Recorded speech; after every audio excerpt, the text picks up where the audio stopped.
लोकसभा चुनाव की तारीखों का ऐलान हो चुका है और लोकसभा चुनाव की तारीख अब नजदीक भी आ रही है। ऐसे में हर राजनीतिक पार्टी ने अपने अपने प्रत्याशियों के लिस्ट घोषित कर दिए है, तो वहीं प्रत्याशियों की ओर से भी जोरों शोरों से चुनाव प्रचार की शुरुआत कर दी गई है। चुनाव का माहौल इस वक्त देश में बना हुआ है। उसी बीच आज के इस वीडियो में हम बात करने वाले हैं सांसदों के बारे में। सांसद जिसे हर 5 साल में हम वोट देकर अपने क्षेत्र के लिए चुनते हैं, वो क्षेत्र के विकास के लिए कार्य करता है। ये सब तो हम जानते हैं, लेकिन क्या आप ये जानते हैं कि सांसद का वेतन कितना होता है? वेतन के साथ साथ सांसद को और कौन कौन से लाभ मुहैया करवाए जाते हैं, ये सब हम आज आपको बताएंगे इस खास वीडियो में। लेकिन उससे पहले BRG न्यूज़ में आप सभी का स्वागत है।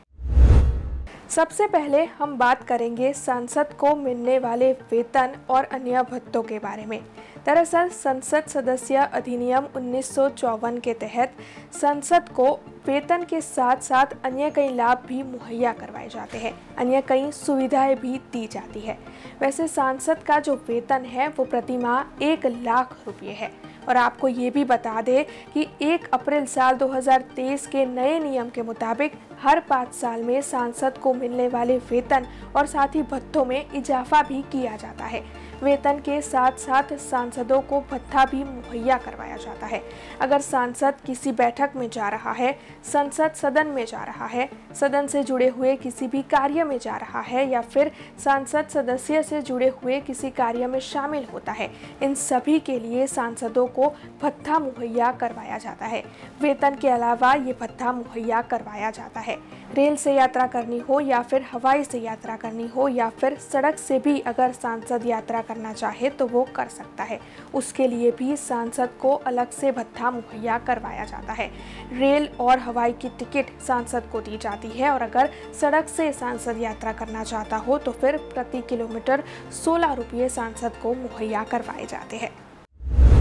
अब आपको ये भी बता देते हैं कि सांसद को निर्वाचन क्षेत्र के भत्ते के रूप में प्रति माह 70,000 रुपये मुहैया करवाए जाते हैं। इसके अलावा कार्यालय व्यय भत्ते के रूप में प्रति माह सांसद को 60,000 रुपये मुहैया करवाए जाते हैं। इसके अलावा सांसद अपने दिल्ली स्थित घर में रहता है या कार्यालय में है तो फिर टेलीफोन के लिए उसे किसी भी तरीके का कोई भी चार्ज मुहैया नहीं करवाना पड़ता है और साथ ही 50,000 लोकल कॉल्स सांसद को निःशुल्क मुहैया करवाए जाते हैं। अब ट्रैवल और मेडिकल फैसिलिटीज की बात कर लेते हैं।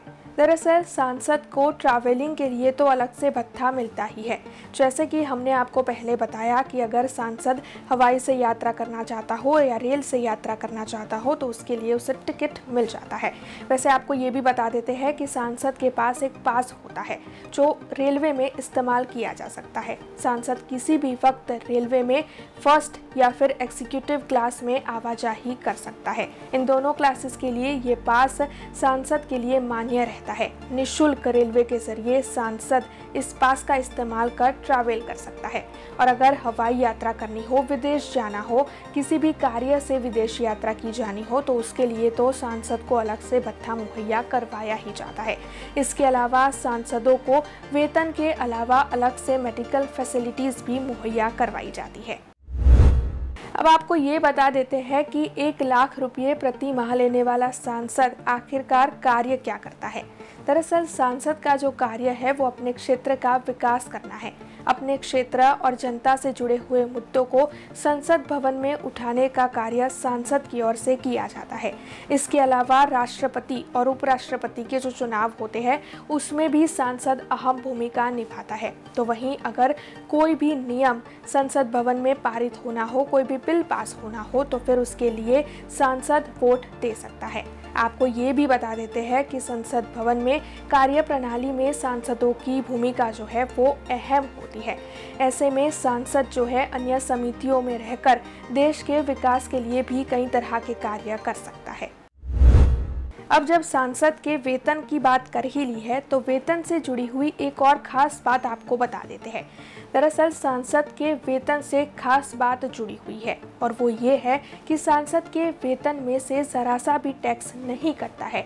इसके अलावा सांसद को दिल्ली में रहने के लिए एक बंगला भी मुहैया करवाया जाता है और उस आवास में फर्नीचर या फिर अन्य किसी भी इक्विपमेंट के लिए मेंटेनेंस का खर्च तक सांसद को नहीं देना होता है।